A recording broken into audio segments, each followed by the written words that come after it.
안녕하세요. BTMS 보타임의 실버 채널입니다. 3월 22일 헤드라인 뉴스를 전해드리겠습니다.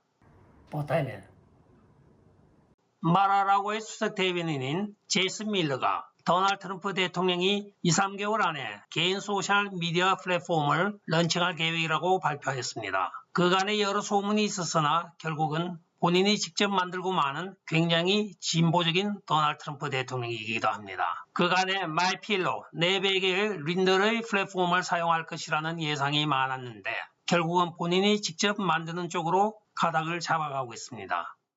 테슬라가 중국 공장의 문을 닫을 수도 있다는 보도입니다. 중국 공산당이 스파이 의심으로 모든 관용 차량 및 군용 차량에 테슬라 차량 사용 금지를 한 것에 대하여 테슬라의 CEO인 앨런 머스크가 만약 테슬라 차가 중국 당국의 발표와 같이 스파이 행위에 쓰여지고 있다면 중국 공장 자체를 문을 닫겠다고까지 하면서 결백을 주장하고 있습니다.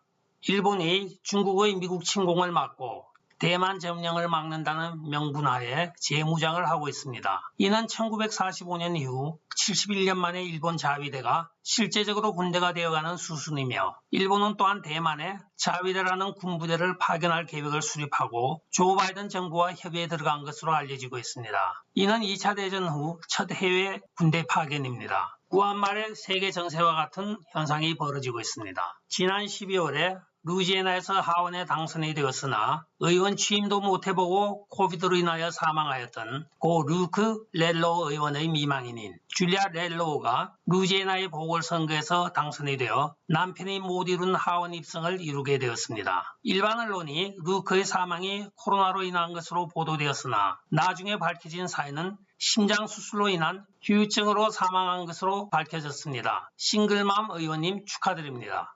플로리다 마이애미 비치시의 봄방학 여행객들이 난동을 부리고 있습니다. 전국적인 마스크 착용과 팬데믹으로 인한 사업장이 문을 닫고 있는 가운데 플로리다주는 코비드 럭다운 조항을 해제하여 수많은 봄방학을 맞은 학생들이 전국에서 추위를 피해 몰려들어 문전성시를 이루었습니다. 그러나 너무나 많은 사람들이 붐비면서 폭력 양상의 사회적인 문제가 대두가 되고 있습니다. 마이애미 주시장인 댄 걸블이 시 비상사태를 선언하고 8시 이후에는 통행금지를 실시한다고 발표하였으며 질서 회복을 위하여 스와팀까지 마이애미 다운타운인 팔가와 구가사에 배치하고 치안 회복에 전력을 기울이고 있습니다. 몇몇의 식당들은 일찍 문을 닫고 영업을 중지하고 있는 가운데 사운드 캐논, 소리대포 등을 통한 운집방 군중 해산에 총력을 기울이고 있습니다. 특히 밤에 발생하는 총격 사건까지 증가하고 있으며 이에 관련하여 지난밤에 3명을 체포하였다고 마이애미시티 경찰서장인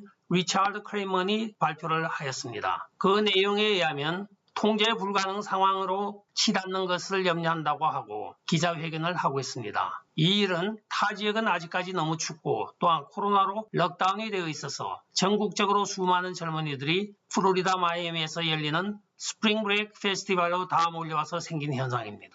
프레디 그레이 사건으로 전국적으로 유명세를 탔던 발티모어의 검사장인 메릴린 머스비와 그의 남편인 발티모어 시의회 의장인 닉 모스비에 대한 연방정부의 소환장이 발부가 되어 연방법정에 두 부부가 함께 서게 되었습니다. 죄목은 절도 및 횡령입니다. 이 부분은 개인들의 변호사비를 모금액으로 지급한 것이 드러나 연방검사가 기소를 하여 법정에 출두하라는 법원의 명령을 받고 있습니다. 특히 부인인 메릴린 모스비는 2015년 발티모어 폭동 사건 때 해당 경관 6명을 기소하였으며 그중 2명은 무고한 경관임이 밝혀지기도 하였습니다. 프레디 그레이 사건이란 2015년 4월 12일 프레디라는 청년이 경관을 보고 도망을 치자 붙잡아 순찰 차량으로 데려오는 과정에서 이 흑인 청년의 다리를 잡아서 질질 끌어서오므로 경추 손상, 즉 목이 부러져서 4월 19일 사망한 사건이 도화선이 되어 전국적으로 시위가 일어났던 사건입니다.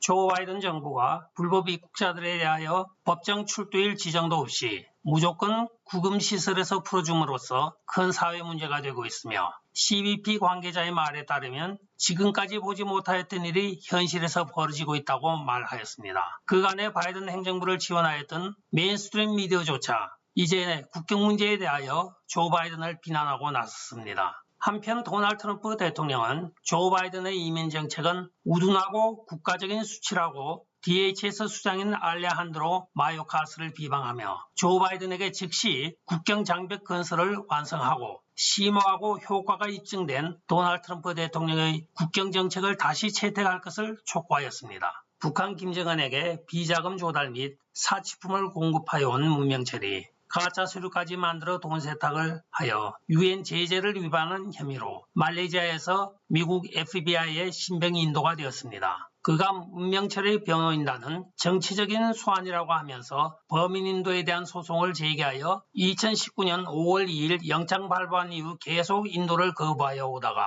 이번에 말레이시아 법원에서 범인 인도 승인에 따라 미국 법정에 서게 된 시범 케이스가 되었습니다. 한편 이북은 이 사건으로 말레이시아와의 외교적 단교까지 언급을 하고 있습니다. 포드 자동차가 에질리티 로보틱스와의 기술 제휴를 통하여 인간과 같은 두 발로 걷는 인공지능 로봇을 생산하였습니다. DGC라 명명된 이 로봇은 완전 자율형으로 인간과 같은 직립 보행의 형태입니다.